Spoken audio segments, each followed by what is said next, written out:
कहते हैं, इस दुनिया में कोई भी कर्म बिना फल के नहीं जाता। जो आज बोया जाता है, वही कल काटना पड़ता है।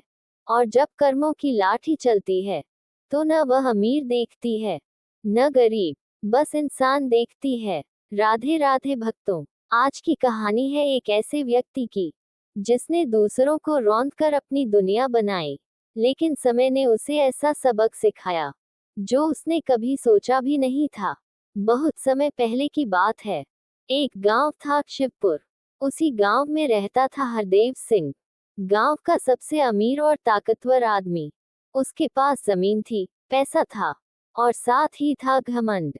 हरदेव सिंह गरीबों को इंसान नहीं समझता था। मजदूरों को बिना मजदूरी के काम करवाना, किसानों की जमीन हड़प लेना, और मजबूर लोगों का अपमान करना, ये सब उसके लिए आम बात थी। गांव के लोग कहते थे, हरदेव सिंह से उलझना मतलब अपनी बर्बादी बुलाना। एक दिन गांव में एक बूढ़ा साधु आया। हाथ में एक पुरानी सी लाठी थी। वह हरदेव सिंह के दरवाजे पर रुका और बोला, बेटा, 2 रोटी मिल जाए तो कृपा होगी। हरदेव सिंह हंसा, बोला, काम कर सकते हो तो बताओ, मुफ्तखोरी यहाँ नहीं चलती। बूढ़े ने शांत स्वर में कहा, मैं कर्मों की बात करता हूँ बेटा, काम शरीर से नहीं, आत्मा से होता है। हरदेव सिंह को गुस्सा आ गया। उसने साधु की लाठी छीनकर जमीन पर फेंक दी और उसे धक्के मारकर भगा दिया। जाते जाते साधु ने बस इतना कहा, याद रखना, कर्मों की लाठी देर से चलती है, पर जोर से चलती है। समय बीतता गया। हरदेव सिंह और ज्यादा लालची होता गया। लेकिन फिर एक के बाद एक घटनाएं होने लगी। उसकी फसल बर्बाद हो गई। कोर्ट में जमीन के केस निकल आए। उसका बेटा गलत संगत में पड़ गया। घर में बीमारी और कलह बढ़ गई। जो आदमी दूसरों पर हंसता था, अब खुद टूटने लगा। लेकिन असली झटका तब लगा, जब एक रात हरदेव सिंह का एक्सीडेंट हो गया। अब हरदेव सिंह चल भी नहीं सकता था। डॉक्टरों ने कहा, अब आपको लाठी के सहारे ही चलना होगा। विडंबना देखिए, जिस आदमी ने एक बूढ़े की लाठी फेंकी थी, आज खुद लाठी के बिना खड़ा नहीं हो सकता था।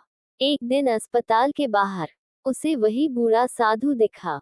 वैसी ही आंखें, वैसी ही शांत मुस्कान। हरदेव सिंह रो पड़ा। उसने कांपते हाथ जोड़कर कहा, मुझे माफ कर दो, अब समझ आया कर्मों की लाठी क्या होती है। साधु ने कहा, लाठी सजा देने के लिए नहीं, सहारा देने के लिए होती है। बस फर्क इतना है कि तुमने गलत कर्म चुने। उस दिन के बाद हरदेव सिंह बदल गया। उसने जमीनें लौटाई, गरीबों की मदद की, अपने कर्मों का प्रायश्चित किया। गांव वालों ने पहली बार उसकी आंखों में इंसानियत देखी। दोस्तों, इस कहानी से हमें यही सीख मिलती है कि कर्मों की लाठी कोई हथियार नहीं, बल्कि न्याय है। अगर आप अच्छा करेंगे, तो वही लाठी सहारा बनेगी, और अगर बुरा करेंगे, तो वही लाठी सबक सिखाएगी। क्योंकि समय सब देखता है, और कर्म कभी माफ नहीं होते। अगर आपको ये कहानी पसंद आए हो, तो वीडियो को लाइक करें, चैनल धार्मिक कहानियां 2.0 सब्सक्राइब करें, और कमेंट में बताएं, क्या आपने कभी कर्मों की लाठी चलते देखी है। मिलते हैं अगली कहानी में। जय श्री कृष्णा।